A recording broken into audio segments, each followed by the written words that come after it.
Welcome back to my channel. We need to talk. So here's the deal. I'm gonna do this actually. Today's video is gonna be a little bit different. It's gonna be a little bit casual, a little bit unplanned. I say as if all of my videos are super well planned out. They're not.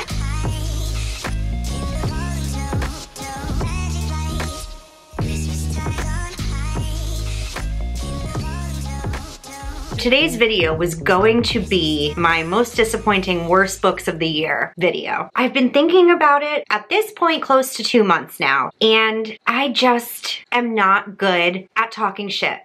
I'm just not. Maybe I'm too new in the booktube community. Maybe I'm too scared to be honest. Maybe I just like everything too much. I just don't want to spread negativity. I don't want to talk about books I didn't like. I personally don't think that's helpful to my life. However, I did promise a video every single day this month up until Christmas. I needed to replace that video with something else. So instead of making a negative video, I decided to consult with, in my opinion, one of the most sunshiny booktubers that exists. She is just a tiny little ball of sunshine. I love her channel. I think she brings so much joy to so many people. That is Destiny Sidwell. Destiny has been doing Bookmas since the beginning of the month as well, and she posted a couple of days ago a end of year book tag video. She used some suggestions from some of her followers. I really liked the questions. I thought they were fun. I have my books here, I have the questions here, and we're going to answer them. I have not prepared at all. I don't even really remember what's on here, but we'll see how this goes. We'll see how this goes. Once again, I will link Destiny down below. Thank you for coming up with this tag because you saved Bookmas for Charlie, okay? So, question number 1, most disappointing read of the year. This is ironic because that was the video I was gonna film today.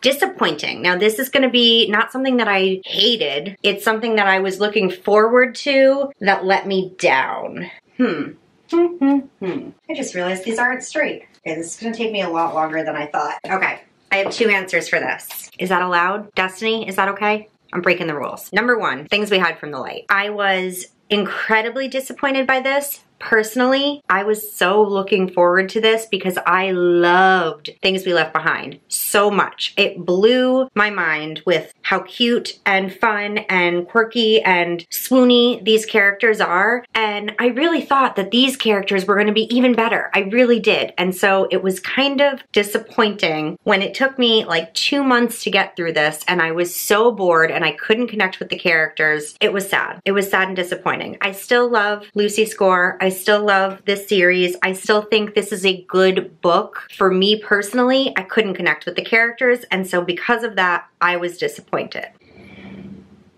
You all already know how I felt. I was very much looking forward to this, and I was very much let down, at least in the first half. It took me way too long to read because I was way too bored, and it was just frustrating to be so hyped about something and then it didn't stand up for me, unfortunately. Question number 2, underdog book of the year. Ooh, good question. Good question. Underdog. I'm trying to be really selective because I don't want to choose books for certain things and then find a question later that they would be better for. So, okay. I'm not saying that everybody who has read this hasn't loved it, at least from what I have seen. What I am saying is that not enough people have read this. And the fact that it wasn't in the horror category on Goodreads just goes to show not enough people have read this. So in that way, it's an underdog, right? Question number 3, a book that was overhyped. I mean, I think we can all agree that the most hyped book this year was Fourth Wing. Was it overhyped? You make that decision for yourself. Guys, I'm not having fun anymore. I'm not having fun anymore. We're gonna go through my Goodreads. I'm looking at these shelves and I feel like I haven't read a single book this year. So let's go consult the old Goodreads. What was the question again? Overhyped. What if it didn't come out this year? Does that still count? I'm choosing one that didn't come out this year, and that is The Housemaid by Frida McFadden, which I just recently discovered I own. I keep forgetting that I own this book. This one. I'm pretty sure this is more of like a 2022 book, but it was way overhyped. It was way overhyped. And I finally read it in 2023, so I'm counting it. This is taking longer than we thought, isn't it? Question number 4, favorite book couple of the year. That's hard. Well, it does say couples in parentheses, so I'm gonna pick a couple, okay? I'm gonna pick a couple couples. I went a little crazy. But listen, things had to be done. There's too many. There's too many to count, and I feel like I'm forgetting some. First of all, there is one book that I don't have currently because I lent it out, and that is Yours Truly by Abby Jimenez. I will put the cover here. I'm gonna have to look up the names of the characters because what else is new? The way that Brianna is able to accommodate Jacob's anxiety was just so admirable. She was so considerate and generous in the way that she treated him, handled him, because it's not easy to live with somebody who has that level of anxiety. It's just not. It was beautiful. It was beautiful. Similarly, Love Theoretically, Jack was so damn understanding with Elsie. Elsie is so relatable. And Jack really understood why she had trouble talking about her feelings, why she got nervous about certain things or anxious about certain things or was reserved or was holding up. He really took the time to try and understand instead of just writing her off. And it was just so nice. It was so nice. It was so nice. And I loved them together. I did. Also, I have to include Evangeline and Jax because they're just like a fairy tale couple that they're the dream, right? I shouldn't include this couple, but I'm going to. And that's BJ and Magnolia. This is probably one of the most toxic couples I read about this year, but the passion that they have for each other is just... whew. And then finally, the Chestnut Spring series. We have Bo and Bailey. This is book 5. And then I also have to mention Cade and Willa because they are my hands down favorite couple in this entire series. And Bo and Bailey are very closely behind. I loved both of these couples so much. Okay, that was a lot. That was a lot of answers for one question. I am taking forever. I guess I should have thought about these questions before I started, but it's more fun this way, right? This video is gonna be a bitch to edit. Question number 5. Favorite main characters of the year? I feel like that was the same as question number 4, but okay, I'll choose 2. Zayd and Ryerson. Enough said.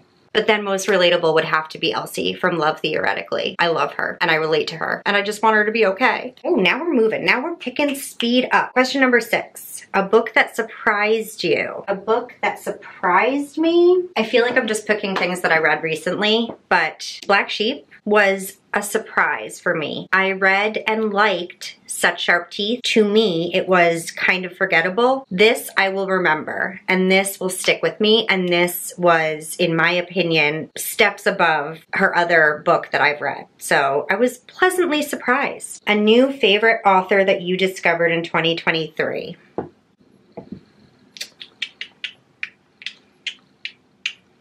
I've got 3. I've got 3 and they're all romances, okay? They are all originally indie published, Kindle Unlimited romances. And I never really paid attention to Kindle Unlimited romances because I just went with the stigma that they were all sort of cookie cutter, the same, not good, not well written, all of that. Turns out, I was wrong, very wrong. Some of my favorite books of the year have been Kindle Unlimited, indie published romances. And they are doing so well, they are so popular now that they are getting traditionally published. So, Lucy Score is the first one. She introduced me to this whole world, and this was the book that did it. Then we have Lauren Asher. I have not read this yet, it's her newest book, but I really enjoyed her Dreamland Billionaire series, and I will continue to pick up her books because of that. And Elsie Silver.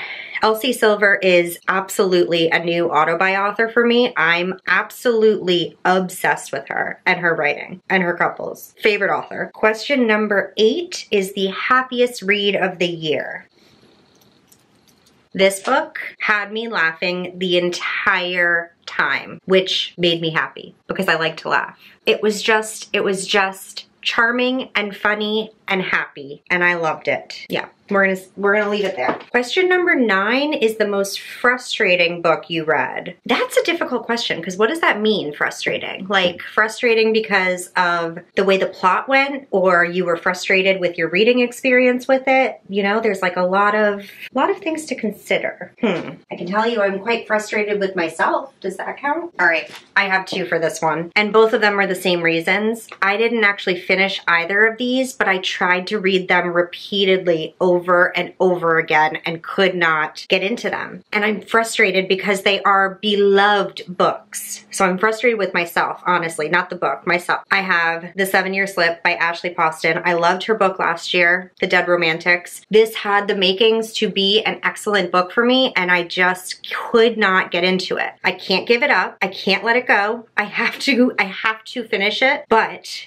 it is so hard for me to want to pick this book up. And then, very similar, The Hacienda. I know that this is a very well-loved book, and I know that I would probably love it if I can just get into it, but I can't seem to get past this like 50-page hump, and I don't care. I don't care. So I'm frustrated with myself, but I think that answers that question. I am just destroying my shelves today. Question number 10. Best adaptation of the year. Did I watch any adaptations? I guess the only 2 that come into my mind, so they're the 2 I'm gonna go with. Shadow and Bone Season 2. I know it wasn't for everyone. I loved it. I loved it so much, and I can't wait for season 3. And then probably my favorite adaptation this year, Daisy Jones and the Six. It was so fun to watch that book come alive and to hear the music. I mean, to see all these lyrics and all these songs that talked about in the book come to life. It was so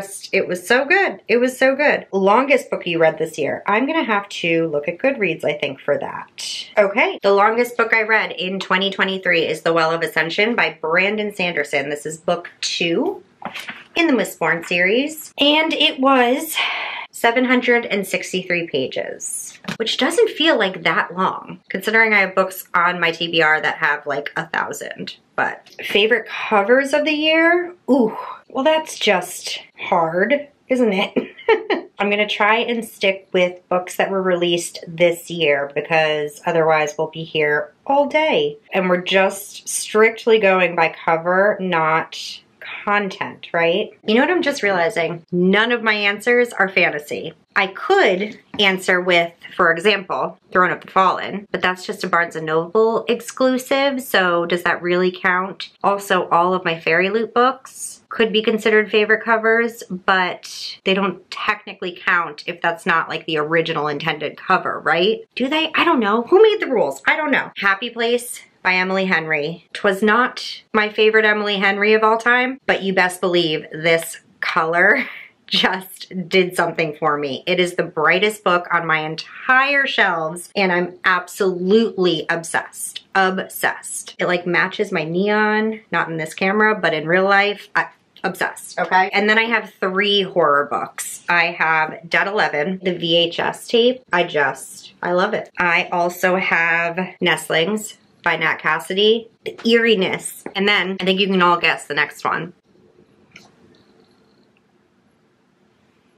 There are no words. There are no words. A book you haven't stopped thinking about. I know right away. I know right away. Any Man by Amber Tamblyn. I have not stopped thinking about the way that was written, the premise, the feelings I had while reading it. I have lent it to my sister and I think she's reading it right now.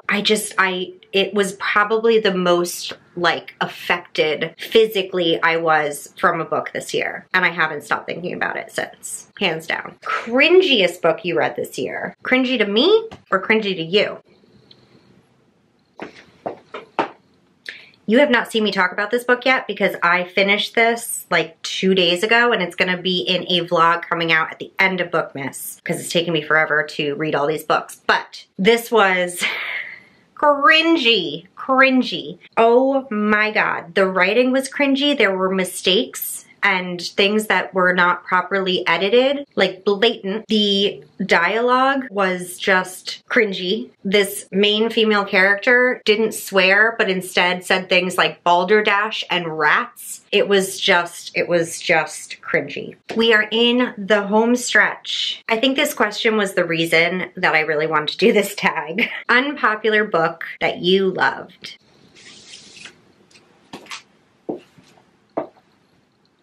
I love this book. I love it as a romance book. Just to be clear, this is a romance. If you go into it thinking it's a thriller, you will be disappointed. I ate this up.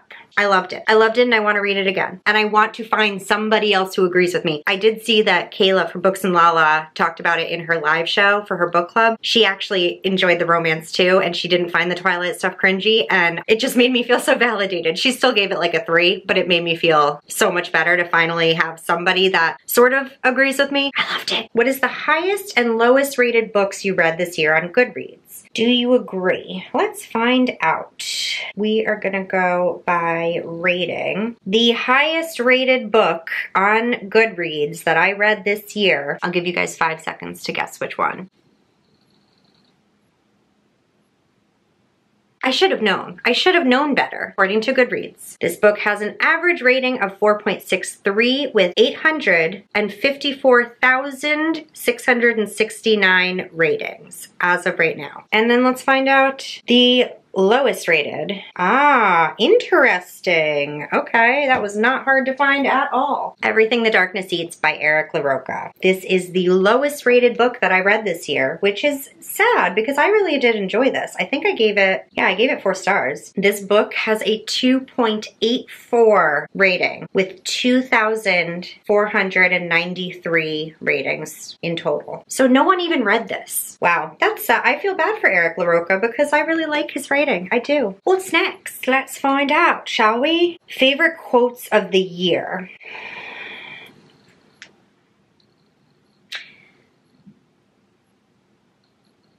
This is where we're gonna have trouble because, as some of you know, I do not annotate my books, ever. All right. I hate to do it. I hate to do it, but we're going with this because this is what I remember. My house, my chair, my woman. I am just cringing right now thinking about all the people watching this and just rolling their eyes at me and my life choices. All right, moving on. Let's not talk about that ever again. Book with the most unique concept. I love how my mind just goes completely blank, like 100%. This is hard. Is this the hardest question? I think it might be. I'm gonna go with my gut. I'm going with my gut. This was so unique, I think, to the point where I feel like I was so excited and I enjoyed it so much just because I was so intrigued, because it was something I had never seen before. So I was like super eager to read it and intrigued by it. Is that a fair answer? I feel like that's fair. I'm trying to think if there's something else I read that I'm like, oh, but what about that? I think that's my answer. I think it is. I can't wait to edit this video and just think of all the books I could have talked about and should have talked about and realize that it's too late. A book you read that you would reread. This is an easy one, and I've saved this book even though it could have applied to a lot of the other questions. I have been saving it for a special occasion. My favorite book of the year. I will reread this and reread this and reread this. I love this book. It's so fun. It's so fun. It's a unique concept. I love the couple in here. I love the characters as individuals in here. This could have answered almost every question on this tag, but I saved it. I saved it. And yes, I will reread this. Hopefully a lot. This lighting is just... Question number 21, reading goal reflection and 2024 reading goal. So I did film a 2024 goals video, and I don't know whether this is coming out first or that is coming out first, because spoiler alert, I am sort of very behind, and the editing is piling up and I am panicking. Anyway, it's fine. Everything's fine. Everything's fine. Everything's fine.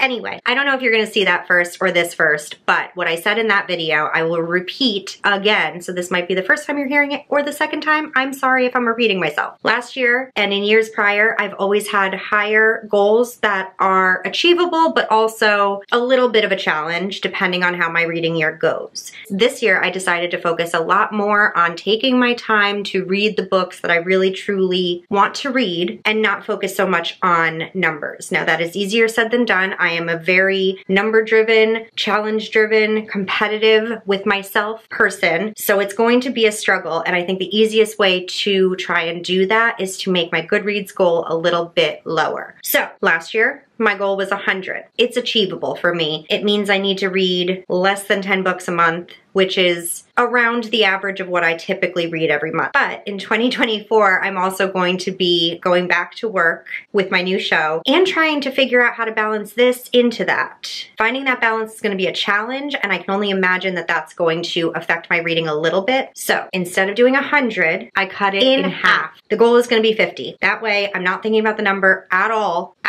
because it's like, oh, I just am assuming that's gonna happen. And I can focus on reading these larger books, reading these more intimidating books, taking time to reread books, all of those things. That was a very long, drawn out explanation for something that I've already talked about, so I'm sorry about that. But I feel like I need to explain myself. I don't know why. It's my goal. It's my goal. 50 books. That's the answer. 50 books. The end.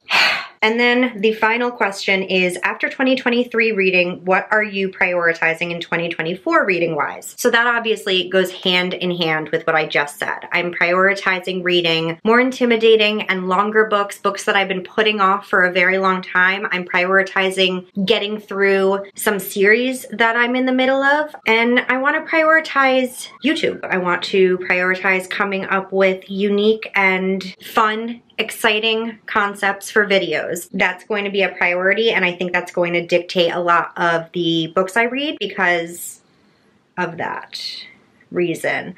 Why am I speaking like this? That's it. That's the end of the tag. Once again, thank you so much to Destiny for coming up with this tag, and also her subscribers, because I believe they helped her with the question ideas. And thank you guys for watching this spontaneous, random, casual, chaotic video. If you're somehow still here, still watching, as Katie would say, why? But also, we're going random. Rando banando. So if you're still here, leave a peacock in the comments down below. A peacock.